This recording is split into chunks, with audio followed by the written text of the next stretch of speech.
കോട്ടയം സ്റ്റൈലിൽ സ്രാവ് പറ്റിക്കുന്നത് എങ്ങനെയാണെന്ന് നോക്കിയാലോ. നമ്മൾ സദ്യക്കൊക്കെ നല്ല മീൻ പറ്റിച്ച് കഴിക്കത്തില്ലേ, സ്രാവ് പറ്റിച്ചത്, ആ രീതിയിലാണ് ഉണ്ടാക്കുന്നത്. നല്ല എരിവൊക്കെ ചേർത്തിട്ട് നല്ല ടേസ്റ്റി ആയിട്ടുള്ളൊരു സ്രാവ് കറിയാണ്. ഇതുണ്ടാക്കുന്നത് എങ്ങനെയാണെന്ന് നമുക്ക് നോക്കാം. അതിന് വേണ്ടിയിട്ട് ഞാൻ മൺചട്ടി എടുത്ത് വെളിച്ചെണ്ണ ഒഴിച്ചു കൊടുത്തു.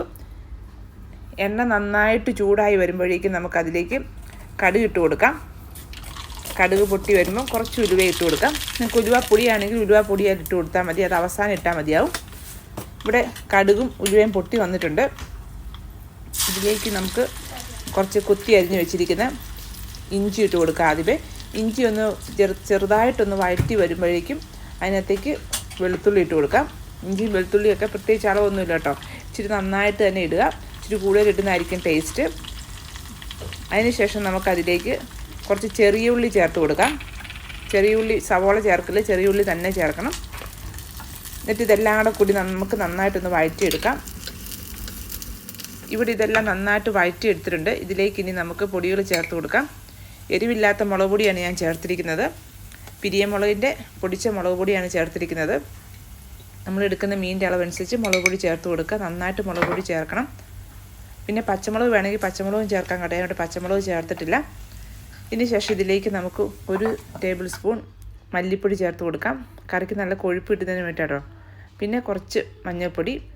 ഇതെല്ലാം കൂടെ കൂടി നന്നായിട്ടൊന്ന് മൂപ്പിച്ചെടുക്കണം. അതിൻ്റെ ഒരു പച്ചമണം പോകുന്നോടം വരെ മൂപ്പിച്ചെടുക്കുക. അതിന് ശേഷം കുറച്ച് കുടംപുളി വെള്ളത്തിൽ നേരത്തെ ഇട്ട് വെച്ചാണ്, അതും കൂടി ഇതിലേക്ക് ചേർത്ത് കൊടുത്ത് നന്നായിട്ടൊന്ന് തിളപ്പിച്ചെടുക്കണം. ആവശ്യത്തിന് വെള്ളം കൂടെ ചേർത്ത് കൊടുത്ത് ഉപ്പും കൂടെ ചേർത്ത് കൊടുത്തിട്ട് നന്നായിട്ടൊന്ന് ഇതെല്ലാം കൂടെ കൂടി ഒന്ന് ഇളക്കിയെടുത്തിട്ട് നമുക്ക് കുറച്ച് സമയം ഇതൊന്ന് തിളപ്പിക്കാനായിട്ട് വെക്കണം. ഈ അരപ്പ് നന്നായിട്ട് തിളച്ച് വന്ന ശേഷം ഇച്ചിരി പുളിയൊക്കെ അതിനകത്ത് നിന്ന് ഇറങ്ങും. അതിന് ശേഷമാണ് നമ്മൾ കഴുകി വൃത്തിയാക്കി വെച്ചിരിക്കുന്ന മീൻ കഷ്ണങ്ങൾ ഇട്ട് കൊടുക്കേണ്ടത്. ഇവിടെ ഞാൻ സ്രാവ് നന്നായിട്ട് കഴുകി കുറച്ച് വിനാഗിരിയുടെ വെള്ളത്തിലൂടെ കഴുകിയാണ് എടുത്തിരിക്കുന്നത്. ഇല്ലെങ്കിൽ നിങ്ങളുടെ അടുത്ത് നാരങ്ങ ഉണ്ടെങ്കിൽ നാരങ്ങ കഴുകി എടുക്കുന്നതായിരിക്കും നല്ലത്. അതിന് ശേഷം നമുക്ക് ഈ സ്രാവിൻ്റെ കഷ്ണങ്ങളെല്ലാം ഇതിലേക്ക് ഇട്ട് കൊടുത്തിട്ട് ചെറു തീയിൽ വേവിച്ചെടുക്കണം. കുറച്ച് കരിവേപ്പിലയും കൂടെ നമ്മൾ മേളിൽ തൂവി കൊടുത്തിട്ടുണ്ട്. അടച്ച് വെക്കാതെ തുറന്ന് വെച്ച് വേണം നമ്മളിത് കുക്ക് ചെയ്തെടുക്കാനായിട്ട്. ഇവിടെ ഇപ്പം മീൻ കറി റെഡി ആയിട്ടുണ്ട്. ഇനി ഇത് ഒരു ദിവസമെങ്കിലും ഇരുന്ന് കഴിയുമ്പോഴാണ് നമ്മൾ ഈ മീനിൻ്റെ അകത്ത് കഷ്ണത്തിൻ്റെ അകത്ത് എരിവും പുളിയും എല്ലാം പിടിച്ച് നല്ല ടേസ്റ്റ് ആകുന്നത്. അപ്പം നിങ്ങൾക്ക് വേണമെങ്കിൽ കുറച്ച് കടുകും കൂടെ പൊട്ടിച്ച് ചേർക്കാം കേട്ടോ. ഞാൻ ആദ്യമേ കുറച്ച് കടുക് ഇട്ടതുകൊണ്ട് അവസാനം കടുക് പൊട്ടിക്കുന്നില്ല. ഇപ്പോൾ ഇതുപോലെ നിങ്ങൾ മീൻ കറി വെച്ചിട്ടില്ലെങ്കിൽ ഒന്ന് വെച്ച് നോക്കണം കേട്ടോ. എരിവും പുളിയും എല്ലാം പിടിച്ച് കഴിയുമ്പോഴത്തേക്കും നല്ല ടേസ്റ്റി ആയിട്ടുള്ളൊരു ഫിഷ് കറിയാണിത്. അപ്പോൾ ഇതുപോലെ വെച്ച് നോക്കിയിട്ട് അഭിപ്രായം കമൻറ്റ് ചെയ്യാനായിട്ട് മറക്കരുത്.